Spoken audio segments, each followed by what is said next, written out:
MA second semester modern political system की class में सभी विद्यार्थियों का स्वागत करता हूं। अभी पिछले लेक्चर में और पिछले से पिछले लेक्चर में भी मैं आपसे बात कर रहा था अबाउट पॉलिटिकल कल्चर। आपसे राजनीतिक संस्कृति के विषय में मैं बात कर रहा था और उससे संबंधित बहुत सारे विषयों के संदर्भ में अभी तक बात हो चुकी है। पिछले लेक्चर में हमने आपसे एक बात और भी बात किया था, that was about the classification of political culture. और इस संदर्भ में हमने आपको बताया था about the views of Lucian Pye, Sidney Verba, Wiseman, इन तीन के बारे में हमने आपसे डिस्कस किया था।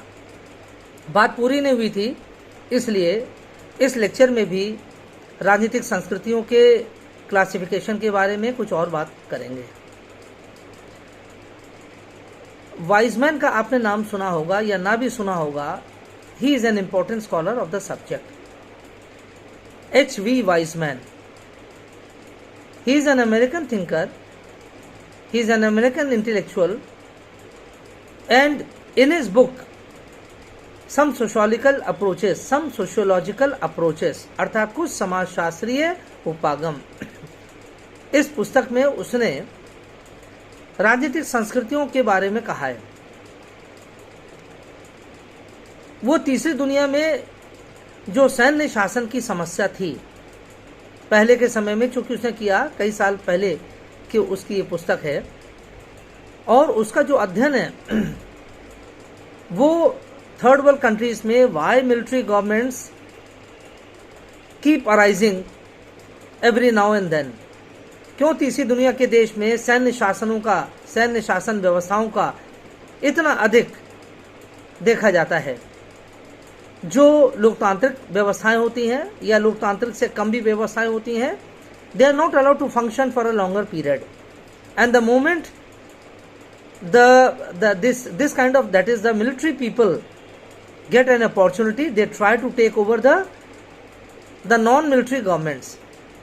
जो गैर सैन्य शासन व्यवस्थाएं हैं उसको गिराने का प्रयास किया जाता है। ये उनकी फाइंडिंग्स थी। और इस फाइंडिंग को जब वो अध्ययन कर रहे थे, इस समस्या के जब वो अब अध्ययन करते हैं, then he is talking about the political culture that is there in the third world countries. और अपने अध्ययन में उन्होंने 4 प्रकार की राजनीतिक संस्कृतियों के बारे में बात किया है। He has spoken about 4 types of political culture. Number 1, he says mature political culture. Mature political culture अर्थात परिपक्व राजनीतिक संस्कृति। वाइजमैन का यह मानना है कि जो परिपक्व राजनीतिक संस्कृति है वो सर्वश्रेष्ठ प्रकार की होती है। Of all the political cultures, mature political cultures, they are the best kind of political cultures. They represent what he says the complete form of the political culture।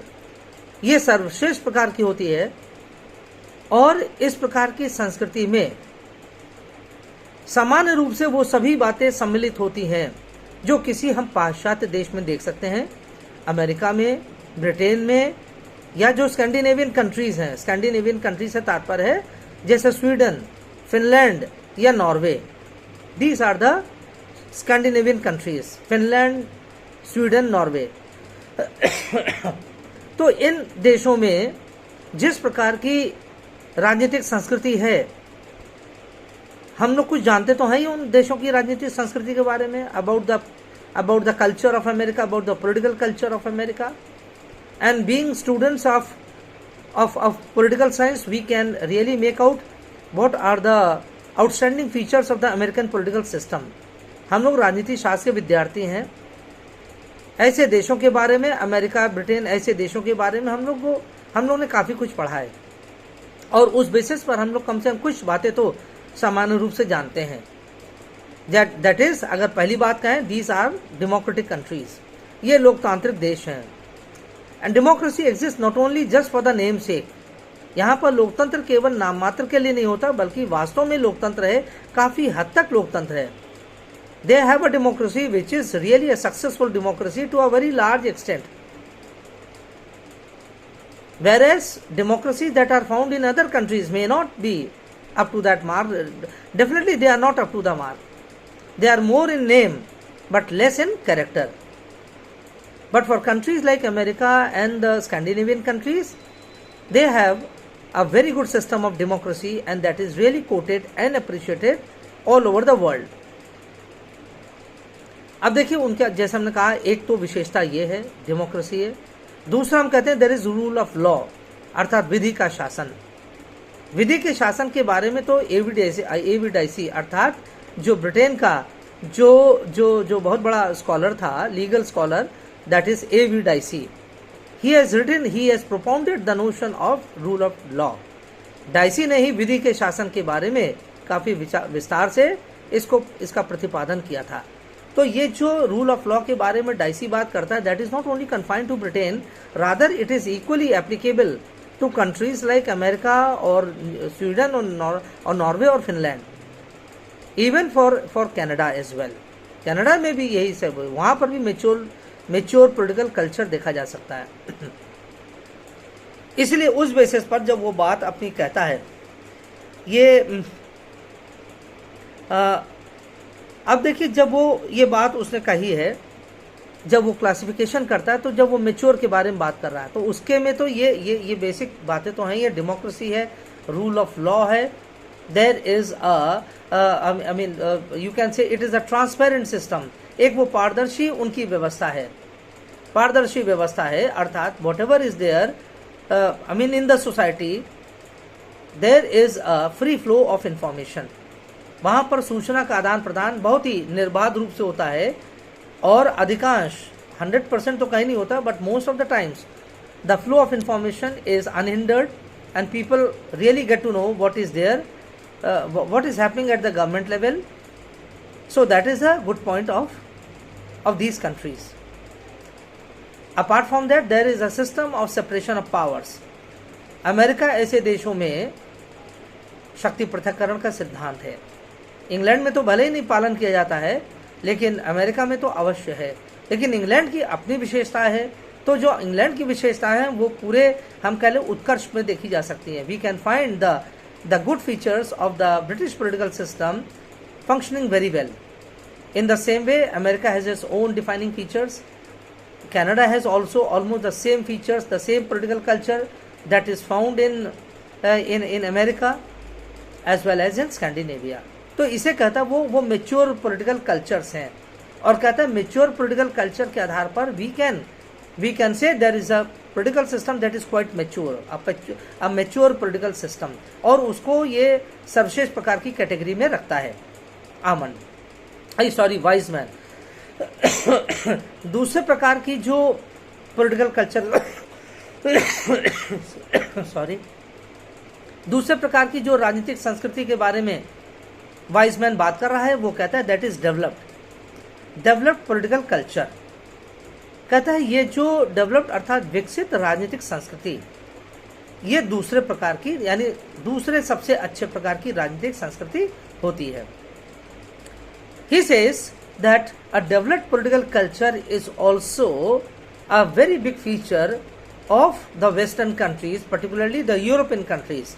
Europe के देशों में भले ही अगर हम मेच्योर ना भी पाएं, मेच्योर पॉलिटिकल कल्चर नहीं भी पाते हैं, but definitely we can see their political culture as developed. They have developed their political culture to the optimum. उनका जो राजनीतिक संस्कृति बहुत विकसित है, and that is not much behind the mature political culture of America or Canada.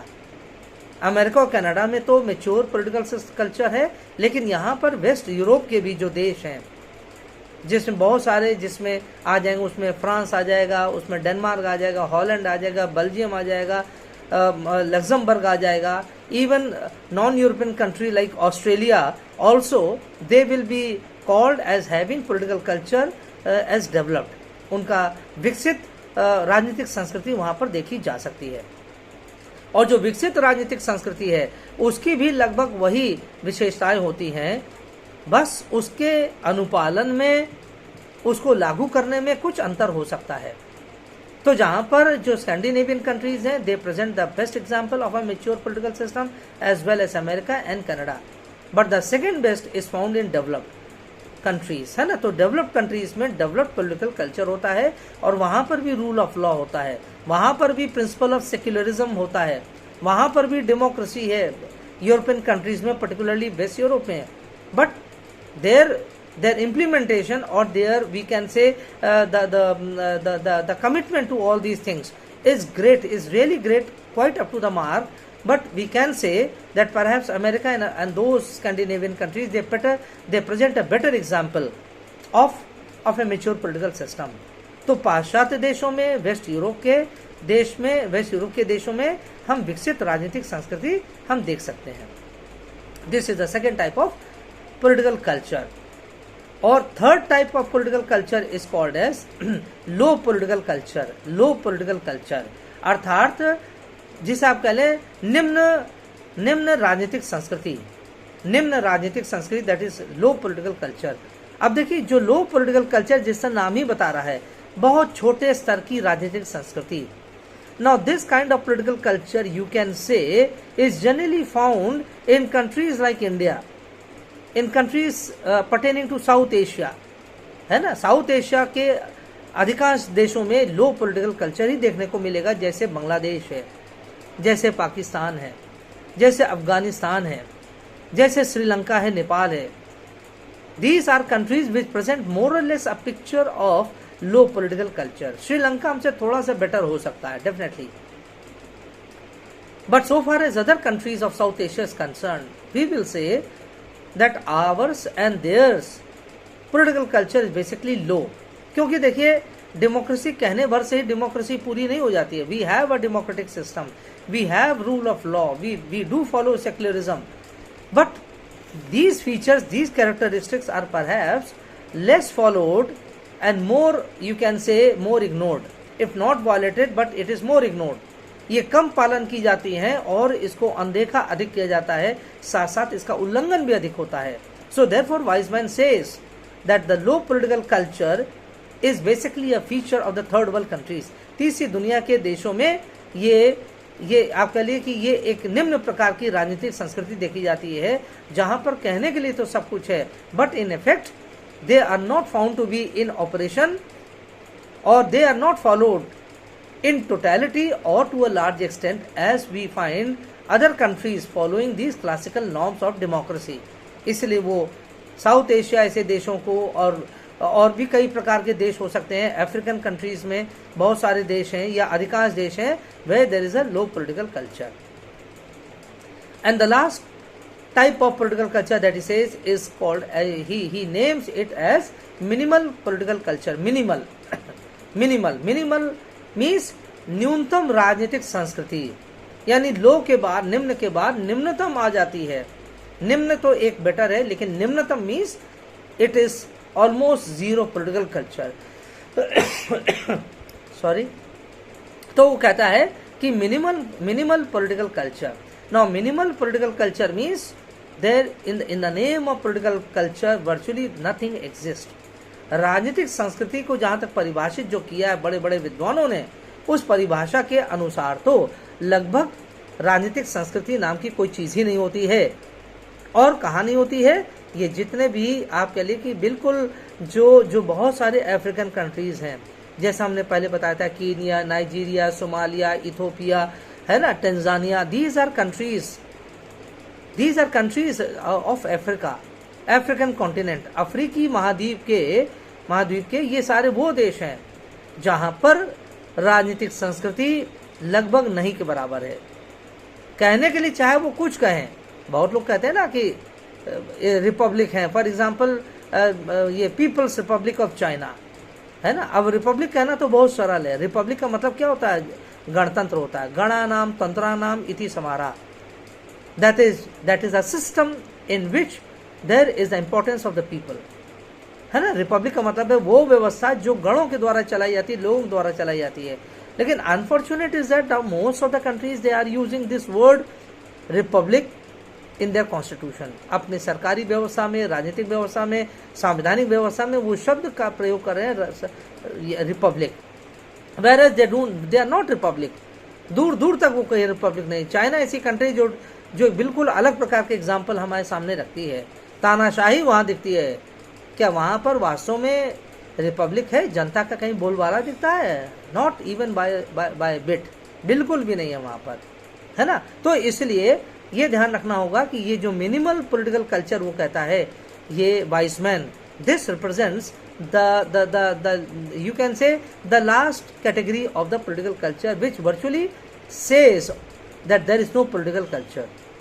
वस्तुतः ऐसी इस राजनीतिक संस्कृति के नाम पर वस्तुतः कोई भी संस्कृति नहीं होती है। कहने के लिए जैसे हमने कहा, just for the name sake you may say that they are democracy, that such countries are democracies, they are following rule of law। कोई देश ऐसा नहीं कहेगा कि हम विधि का शासन नहीं पालन करते हैं, हम जनता के अधिकारों का उल्लंघन करते हैं, कि हम लोकतंत्र नहीं है। कोई भी लगभग ऐसा देश नहीं कहेगा।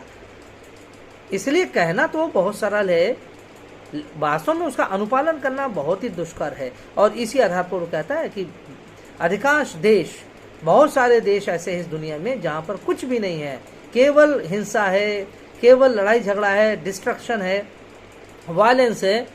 ऐसे कंट्रीज को वो प्लेस करता है as having minimal political culture। So this is the classification given by Weizmann। Now let us come to the last type of classification that has been given by Amand। Almond ने भी एक अच्छी उसने classification present किया है। और comparative politics जो उसकी पुस्तक है, उस पुस्तक में वो यहाँ पर वो स्पष्ट करता है about the types of political culture. वो कहता है कि the type of political culture that is found in the western countries और in the non western countries that determines their political system. वो राजनीतिक संस्कृतियों के आधार पर 4 प्रकार की राजनीतिक व्यवस्थाओं के बारे में बताता है। Amand says that there are 4 types of political system based on the political culture। राजनीतिक संस्कृतियों की वो व्याख्या करते हुए कहता है कि 4 प्रकार की जो संस्कृतियों के आधार पर वो 4 प्रकार की राजनीतिक व्यवस्थाओं के बारे में बताता है। The first is the Anglo American political system. कहता है कि जिन देशों की राजनीतिक संस्कृति उच्च कोटि की होती है, उन देशों को कहता है they represent the best type of political culture and those countries are Anglo American country. Anglo American political system अर्थात आंग्ल अमेरिकी राजनीतिक व्यवस्था, यानी जो वाइजमैन ने मेच्योर पॉलिटिकल सिस्टम कहा था, बेस्ट टाइप की होती है, उसी को ये बात आमंड कर रहा है। आमंड कह रहा है कि Anglo American political system they are the best type of systems that represent the most, you can say the highest category और the highest order of political culture. इसलिए वो कहता है कि वो सारे ये जो इंग्लैंड, अमेरिका, ऐसे जो देश हैं, वहाँ पर सब कुछ वास्तव में जो राजनीतिक संस्कृति है उनकी बहुत अच्छी है, देखने को मिलता है। अर्थात राजनीतिक संस्कृति वहाँ पर किस प्रकार की है? They follow the rule of the law, they follow democracy, they are law abiding, they are obedient, they are sincere towards their countries, they are sincere towards the society, they follow the value based notions of the society। समाज में जो मूल्य आधारित जो नियम होते हैं उनका पालन करते हैं, पंथ निरपेक्षता का पालन करते हैं, लोकतांत्रिक मर्यादाओं का, मूल्यों का पालन करते हैं। और कहते हैं इसी आधार पर वो कहता है इन देशों की व्यवस्था कहता है एंग्लो अमेरिकन पॉलिटिकल सिस्टम। अर्थात वो जो सबसे अच्छे गुण होते हैं संस्कृतियों की, वो सर्वश्रेष्ठ प्रकार के गुण एंग्लो अमेरिकन पॉलिटिकल सिस्टम में पाए जाते हैं, उनकी राजनीतिक व्यवस्थाओं में पाए जाते हैं। Next he says comes the continental European political system. The continental European political system अर्थात महाद्वीपीय यूरोपीय राजनीतिक व्यवस्था, महाद्वीपीय यूरोपीय राजनीतिक व्यवस्था। अब देखिए, continental European political system is the second type of political culture that is found in the European countries। जो यूरोपियन कंट्रीज हैं वहां पर ये दूसरे प्रकार की कहते हैं जो दूसरे सर्वश्रेष्ठ प्रकार की संस्कृति है वो यूरोपियन कॉन्टिनेंट में पाए जाते हैं, यूरोप के देशों में पाए जाते हैं। He says that what Wiseman says, he is not saying anything like that, but I am saying that for Weizmann what constitute the second best type of political culture, that is the developed political culture, is found here in Armand's words by the name of Anglo-American political system, ये continental European political system। जो Wiseman ने जिसको developed political system कहा, दूसरे सर्वश्रेष्ठ प्रकार की, इसी को ही आमंड कहता है कॉन्टिनेंटल यूरोपियन पॉलिटिकल सिस्टम, अर्थात महाद्वीपीय यूरोपियन राजनीतिक व्यवस्था। अब कहता है कि देखिए इसकी इन देशों की भी राजनीतिक व्यवस्था, राजनीतिक संस्कृति मोर और लेस एंग्लो अमेरिकन के प्रकार ही होती है। जो एंग्लो अर्थात आंग्ल अमेरिकी अर्थात इंग्लैंड, ब्रिटेन और अमेरिका की जो राजनीतिक संस्कृति है उसी के समान ये यूरोप की राजनीतिक संस्कृति भी है। लेकिन कहता है बस अंतर ये इतना है कि यूरोप में जैसे फ्रांस है, कहता है जैसे फ्रांस की राजनीतिक संस्कृति है वो थोड़ा सा वायलेंस को वो डिस्प्ले करती है। The French revolution that occurred in the year 1789 that displayed that violence is ingrained in the French blood, अर्थात जिस प्रकार से तहस ने डिस्ट्रक्शन किया था क्रांतिकारियों ने 1789 की फ्रांसीसी राज्य क्रांति में, उससे ये स्पष्ट हो गया था कि फ्रांसीसियों के रक्त शिराओं में हिंसा भरी हुई है, हिंसा है। यह हिंसा अमेरिका में और ब्रिटेन की राजनीतिक संस्कृति में देखने को नहीं मिलती है, लेकिन कम से कम इनके यहाँ अवश्य मिलती है फ्रांस ऐसे देशों में। तो कहता है कि इस तरह से केवल फ्रांस ही नहीं है, कहता है जो लिंग्विस्टिक कंजर्वेटिज्म है, जो भाषाई रूढ़िवाद है, यानी भाषाई रूढ़िवाद क्या हुआ कि हम फ्रेंच है तो फ्रेंच ही बोलेंगे, बाहर से कोई भी अनजाना व्यक्ति आएगा उसके साथ भी हम फ्रेंच बोलेंगे, हमें अंग्रेजी भले ही आएगी लेकिन हम उस आदमी से अंग्रेजी नहीं बोलेंगे, हम बोलेंगे तो अपनी भाषा बोलेंगे चाहे उसको समझ में आए या ना आए। This is called linguistic conservatism. ये हुआ, ये भाषाई जड़वाद हुआ, भाषाई जड़ता हुआ, भाषाई रूढ़िवाद हुआ। और कहता कई देशों में इस प्रकार का कल्चर है। For example Germany is also there, for example other countries, even in Denmark is there, even it is there in other countries of Europe. For example जैसे ईस्ट यूरोप में आ जाए, ईस्ट यूरोप के देशों में जैसे Czechoslovakia है, Romania है, बल्गारिया है, पोलैंड है, ये these are countries where language is a very big factor. People are generally they are not ready to use any other language other than their mother tongue. So this kind of conservatism is not very good. और कहते हैं कि यही इनका political culture भी हो जाता है। So in this way, their political culture, the European continental political culture is a bit different from the Anglo-American political culture. But anyway, it is still quite in tune with the first one, that is with the Anglo-American political culture. तीसरा जो कहता है वो राजनीतिक संस्कृति है, वो ये कह रहा है कि जो जिसका नाम देता है नॉन वेस्टर्न और partially industrialised political system. Non western और पार्शियली इंडस्ट्रियलाइज्ड पॉलिटिकल सिस्टम कहता अपाश्चात्य अथवा पूर्व औद्योगिक राजनीतिक व्यवस्था, दैट इज अपाश्चात्य या गैर पाश्चात्य तो नहीं कहेंगे, लेकिन नॉन वेस्टर्न। तो कहता है अपाश्चात्य या पूर्व औद्योगिक राजनीतिक व्यवस्था। कहता है कि राजनीतिक संस्कृति के आधार पर तीसरे प्रकार की हम राजनीतिक व्यवस्था को खोज सकते हैं, जान सकते हैं, और वो इसका नाम है नॉन वेस्टर्न और पार्शियली इंडस्ट्रियलाइज्ड पॉलिटिकल सिस्टम और pre industrialised political system.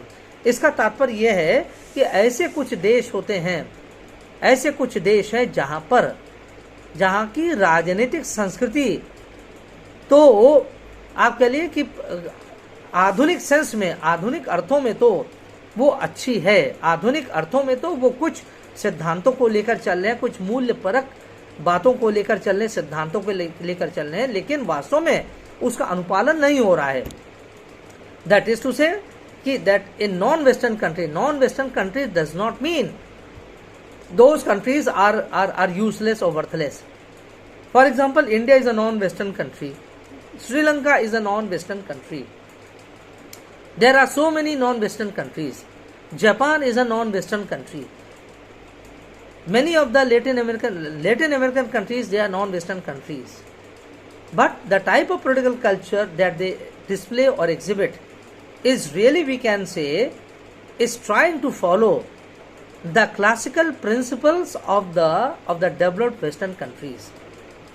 They are trying to implement the classical values of democracy, of secularism, of rule of law, of public opinion. All these are the virtues of a good society or virtues of democracy. तो कहता है बहुत सारे ऐसे देश हैं जो non western तो हैं, but they are trying to implement, but they are away, still away from the goal, अभी भी लेकिन बहुत दूर हैं. इसलिए कहता है जो पार्शियली इंडस्ट्रियलाइज कंट्रीज हैं या प्री इंडस्ट्रियल कंट्रीज हैं, वहां पर इस प्रकार की बीज बो दिए गए हैं. Seeds have been sowed. Now it has to be consciously, you can say promoted. That type of culture is to be consciously promoted, but it is taking time. Bharat ऐसा देश, इतना पुराना लोकतांत्रिक, 75 साल पुराना लोकतांत्रिक देश है, सबसे बड़ा दुनिया का लोकतांत्रिक देश है. यहाँ के संविधान में सब कुछ अच्छी बातें रखी गई हैं, लेकिन अभी उसका अनुपालन उतना नहीं हो पा रहा है. But definitely we are on the track. इसी बात को आमंड कहता है. इस प्रकार की राजनीतिक संस्कृति जहाँ होती है, उसी आधार पर हम कहेंगे कि दिस इज पार्शियली और प्री इंडस्ट्रियलाइज पॉलिटिकल सिस्टम. और चौथे प्रकार की राजनीतिक व्यवस्था के बारे में बात करता है, जिसे कहता है totalitarian political system. Totalitarian political system जिसको कहता है सर्वाधिकारवादी राजनीतिक व्यवस्था. अब कहता है जो सर्वाधिकारवादी राजनीतिक व्यवस्था है, कहता है ये सबसे आप कह लीजिए कि सबसे न्यून प्रकार की, सबसे आप कह लीजिए कि खराब प्रकार की ये राजनीतिक व्यवस्था होती है. क्योंकि टोटलिटेरियन पॉलिटिकल सिस्टम होती है जिसे हम कहते हैं सर्वाधिकारवादी या सत्तावादी अथॉरिटेरियन पॉलिटिकल सिस्टम, और टोटलिटेरियन पॉलिटिकल सिस्टम अर्थात ये वो व्यवस्था है जैसे आप सब लोग जानते हैं कि जहां पर सामान्य व्यक्ति को कोई अधिकार नहीं होता है. अ common individual or a person does not have any right, though they may proclaim, though the political system may say that there are rights available for the people. China ऐसी कंट्री में कहा जाएगा, नॉर्थ कोरिया भी कहता है, अरे जनता को तो हमने अधिकार दे रखे हैं, जनता घूमती फिरती है, सड़क पर निकलती है, अपना काम करने जा रही है, ये सब उसको अधिकारी तो है. They interpret the notion of rights in this sense. इसलिए उसके अनुसार ये सारे अधिकार वहां पर मिलते हैं. लेकिन वास्तव में जो सर्वाधिकारवादी देश हैं, सत्तावादी देश हैं, वहां पर जनता को लगभग नहीं के लगभग अधिकार हैं. Almost they don't enjoy almost any right, है ना. वहां पर बल्कि there is lot of checks imposed on the free movement of the people, on the freedom of speech and expression, on the freedom of religion, and so many other restraints have been imposed on the people. इसलिए ऐसे देशों में जो सर्वाधिकारवादी होती हैं, वो देशों में सरकारें अपनी आलोचना नहीं सुन सकती हैं. वहां पर राइट टू प्रोटेस्ट नहीं होता है, राइट टू डिसेंट नहीं होता है. जो जनता के जो बड़े बड़े अधिकार होते हैं, लोकतांत्रिक अधिकार होते हैं, these rights are not available to the people there. So therefore he says this type of culture is not found, people are not given rights or freedoms or values, there's a political system that is there, it is called as totalitarian political system. तो इस तरह से almond ने ये 4 प्रकार की राजनीतिक व्यवस्थाओं के बारे में उसने अपनी बात स्पष्ट किया, व्याख्या किया है. लेकिन वो कहता है ये जिस प्रकार की राजनीतिक संस्कृति किसी देश में पाई जाती है, उसी आधार पर ही राजनीतिक व्यवस्था का निर्माण भी होता है. Therefore, he is emphasizing that political culture is the foundation over which the political system is built. अर्थात राजनीतिक संस्कृति ही वो आधार है, वो नींव है, वो बुनियाद है जिसके ऊपर राजनीतिक व्यवस्था नाम का भवन खड़ा किया जाता है. तो इसलिए वो आमंड ने बहुत अच्छे से स्पष्टता से ये सारी बातें इसकी व्याख्या किया है. तो अब अगर हम पूरा इस चैप्टर को अगर हम देखें, रिकैपिटुलेट करें, एक बार पुराना देखें, तो अब आपको समझ में आ जाएगा कि political culture is a very important chapter. It contains lot of important you can से नोशंस और कंसेप्ट. और तीसरी दुनिया के देशों के राजनीतिक व्यवस्था का अध्ययन करने के लिए, संवैधानिक व्यवस्था का अध्ययन करने के लिए ही इसलिए पॉलिटिकल कल्चर नाम की एक विधा या एक उपागम को आपके लिए को स्वीकार किया गया। Political culture as an approach to study the politics and government of the third world countries was devised by the scholars because they understood that without knowing the culture of the third world countries, perhaps we cannot understand their political system. Why do military governments keep on coming to power? क्यों सैन्य सत्ताएं बार बार सत्ता में आती हैं? क्यों सैन्य सरकारें बार बार सत्ता में आती हैं? Why do civilian governments not survive for a longer period? नागरिक जो सत्ता है, नागरिक सरकार है, क्यों नहीं वो ज्यादा देर तक वो नहीं टिकती है? फॉर दिस दे से कि we have to study the culture of the society. उनकी वो कल्चर क्या है? कल्चर जैसे आमन ने डिफाइन किया है, it is a sum total of our likeness, dislikeness, of our orientations, values, of the similarities or dissimilarities between people, it contains ideology, it contains our viewpoints, so many things. तो जब समाज का अध्ययन कहते हैं इसीलिए करना जरूरी है, जब तक हम समाज के लोगों की प्रोफाइल का अध्ययन ना कर लें, until unless we come to understand the basic ideology of the people, the basic thinking pattern of the people, the choice or the orientation of the people, their living standards, their thinking, their standard of eating, their habits, everything, unless and until we have studied all these issues and aspects in general, perhaps we cannot understand the polity and constitution. तब तक हम उनकी सरकार को, राजनीतिक व्यवस्था को हम नहीं समझ सकते हैं। इसलिए ये इतनी सारी बातें करी गई हैं, चाहे आमंड के द्वारा, चाहे सिडनी वर्बा के द्वारा, चाहे लूसियन पाई के द्वारा। These are the leading scholars on the subject. So anyway it is a very important chapter, और जो हमने इस संदर्भ में आपको बताया है, पढ़ाया है, अब आप उसको अच्छे से अपने आप ही पढ़ लीजिएगा और prepare this chapter very well.